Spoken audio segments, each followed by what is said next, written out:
That's right, folks. Your eyes do not deceive you. There is, in fact, a 7K gem event coming, and it might even align with the More Than Gems, which means not only can you drop your gems into the 7K gem event, but it also might count toward More Than Gems. So stick around in this video for a review of all of the upcoming Easter events.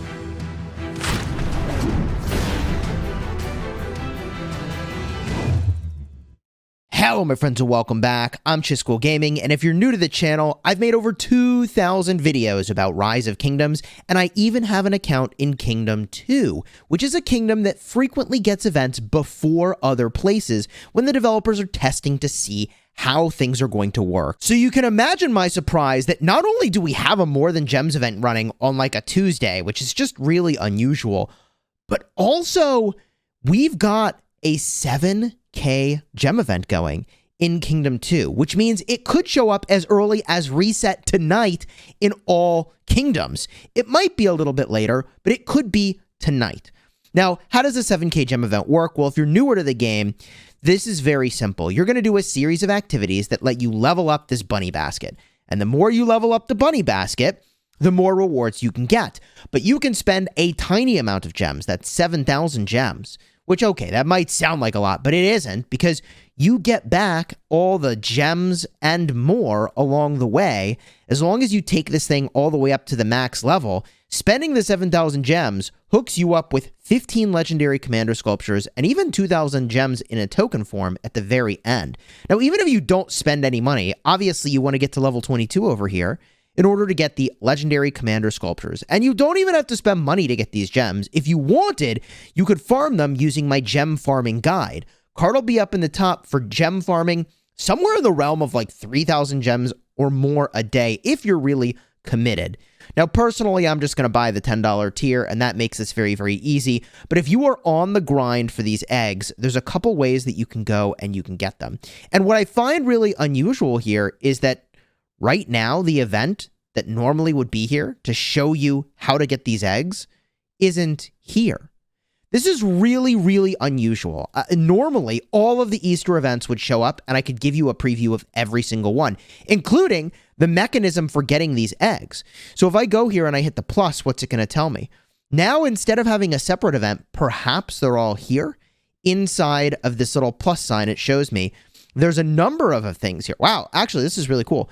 So first of all, map gathering, city collection, and defeating barbs. This is stuff that we're used to. By the way, if you like getting this information before the events go live in every kingdom, consider subscribing to the channel. For literally years, I've been providing this information to you in advance, so subscribing to the channel will make sure you're ahead of everyone else in terms of what events are on their way. The thing that you used to be able to do is send a small number of sort of gatherers out. You'd go to low-level nodes, you could get a lot of eggs. I don't think it really works that way anymore. City collection, obviously you want to run production boosts if you aren't already. And that's for all your resources within your city, right? Your gold, wood, food, and stone. And then defeating barbarians is very straightforward. And realistically, this is how you're going to grind out a lot of the extra eggs that you need if you're going to try to do this just by spending the 7,000 gems and not by spending any money, because of course there is a bundle. And I'll have a card up in the top and also in the end screen for last year's Easter event, assuming we had one, and what that bundle looked like. So I'll pick one of the Easters from the past, and you can see kind of what was in that bundle. But my expectation is that there's going to be, you know, a bunch of speed ups, maybe some gold keys, and mostly a lot of this currency you need to level up your egg. Now, most people, by the way, do not need to actually fully max the bundle in order to fully max out this egg event. So if you are spending and trying to be smart about it, sure, if you are a big spender, you would buy this bundle just for the speed ups. However, if you're trying to be, you know, much more, I think, guarded and cautious, if you are going to buy some number of these bundles, you don't need very many, especially if you do the $10 tier of the event itself. That will really help a lot. So this Easter gift bundle should be coming soon. In addition, we've got the Easter Parade event, which I will show you in just a second. We will have a Protect the Supplies event. This is basically the equivalent of the alliance-based caravan event, but for you as an individual. And remember this is very important. Recently, they added a legendary difficulty to this event, but the first person, I believe, to get to 100% completion for some number of stars will be the first rank for that difficulty level.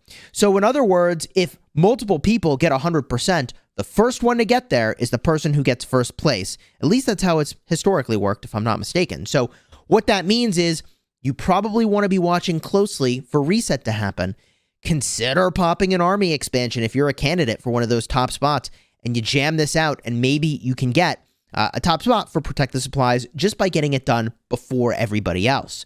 But there is one other event that I find strangely satisfying that's just around the corner, which is the Chisgule Assault. And this is just a boss zerg. I mean, you just queue up, run down the boss, super easy. If you want to increase your chances of winning in the Chisgule Assault, if you think you needed that, the thing that you want to do is pick debuffs and buffs that just scale with the entirety of the party. So if you're able to pick the healer and give everybody a heal, right? The area of effect heal is insane. The all damage boost on the healer is insane. The damage class making the boss take more damage is insane. I've made dedicated guides about Chisgule, and the same sorts of guidance applies. So I'll have a card maybe in the end screen or up top for the Chisgule Assault and the Chisgule bosses, and ways that you can sort of pick skills that increase your chances of getting a win. So those are the events that we've got coming up, at least that I can show you. And the Easter Parade event you're just very familiar with already if you've been playing the game for a while. But hello, look at you. Good thing you stuck around in the video, because we've got something else going on here that's really interesting. So the Imperial Scroll implies that we've got a team draw event coming. Hello? The team draw event is also a really great spenders event. I mean, this rains down sculptures from the heavens, man. It is so many sculptures. All you have to do is pay a bunch of money. But joking aside, per dollar, it is a lot of sculptures if you want to go for this Imperial Scroll event. I probably will, even though I don't know why I need commanders anymore on my main account. It's honestly a head scratcher as to why I get more commanders anymore, other than like the newest, latest, and greatest. And usually the newest, latest, and greatest you could get in here, but only a limited amount of it. We'll see what the Imperial Scroll looks like. I mean, I could be wrong on that. It could be that you can actually just get a ton of heroes. And if you want to see exactly what that looks like, by the way, I'll have a card in the end screen in just a minute for the Imperial Scroll Team Draw event and what that was like in the past.